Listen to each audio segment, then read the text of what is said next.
તમારી સાથે શેર કરવી છે, એટલે આ વિડીયોના માધ્યમથી તમને જણાવી રહી છું. તમને બધાને જ ખબર છે કે આપણે બીમાર નિરાધાર જે ગાયો હોય એને રેસ્ક્યુ કરીને આપણી ગૌશાળાએ લાવીએ છીએ અને એની દેખરેખ, સારવાર, ભરણપોષણ આપણે આજીવન સુધી કરીએ છીએ. તો એમાં ઘણી બધી ગાયો આવે છે, ઘણી બધી તકલીફો પડતી હોય છે અને ખાસ કરીને પથારીવશ ગાયો આપણે વધારે આવતી હોય છે. આ જે શેડ છે, એક આ પાકો શેડ અને એક કાચો શેડ જે આપણે કરાવ્યો હતો, તકલીફ ન પડે, ગાયોના કેસ વધારે આવે છે એટલા માટે. પણ હવે એવું થયું છે કે આ બંને શેડની અંદર બીમાર ગાયો છે. ટોટલી બધી જ બીમાર ગાયો આપણે રાખીએ છીએ અને સાથે આપણે જે નાના નાના બચ્ચા છે, માતા વગરના માતાવાળા બચ્ચા, એ આપણે રાખીએ છીએ.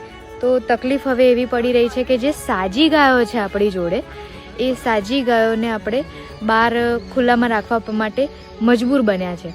હવે આ જે ગાય છે, આ બધી જે આપણી સાજી ગાયો છે, એના માટે શેડ બનાવવું હતું, પ્લસ આપણે આ ગોડાઉન તાત્કાલિક ધોરણે બનાવ્યું હતું કારણ કે આપણે ઘાસ બગડી ચૂક્યું હતું.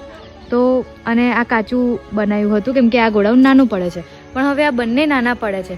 ગાયોની સંખ્યા પ્રમાણે આપણે જે પ્રમાણેનો સ્ટોક કરવો જોઈએ એ સ્ટોક આપણે કરી શકતા નથી. એટલા માટે ગોડાઉન પણ આની જગ્યાએ મોટું ગોડાઉન કરવાની ઈચ્છા છે. તો અહીંયા આગળ મોટું ગોડાઉન આવી જશે.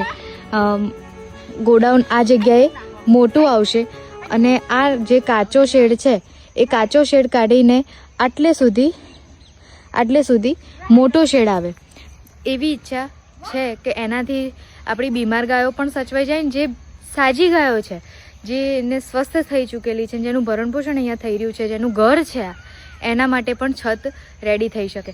તો આજે મોટો શેડ આપણે રેડી કરીએ તો જે અવ્યવસ્થાઓ આપણને પડી રહી છે એમાં રાહત મળી શકે અને એમના ભરણપોષણ માટે જે આપણે જે રીતનો સ્ટોક કરવો જોઈએ એ સ્ટોક પણ કરી શકીએ.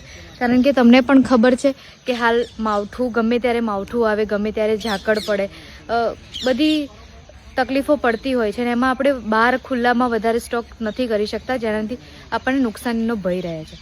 એના કારણે ગોડાઉન પણ મોટું કરાવવું છે, પ્લસ શેડ પણ મોટો કરાવવો છે, બીજી નાની મોટી અનેકો બાંધકામ છે એ આપણે કરાવવું છે.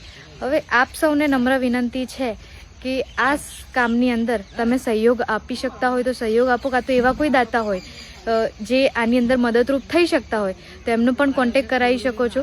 નીચે સ્ક્રીન ઉપર જે નંબર દેખાય છે એનાથી કોન્ટેક કરી શકો છો. રૂબરૂ આવીને પણ અમને જણાવી શકો છો.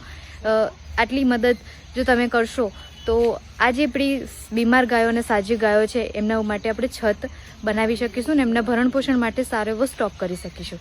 જય ગૌ માતા, જય ગોપાલ.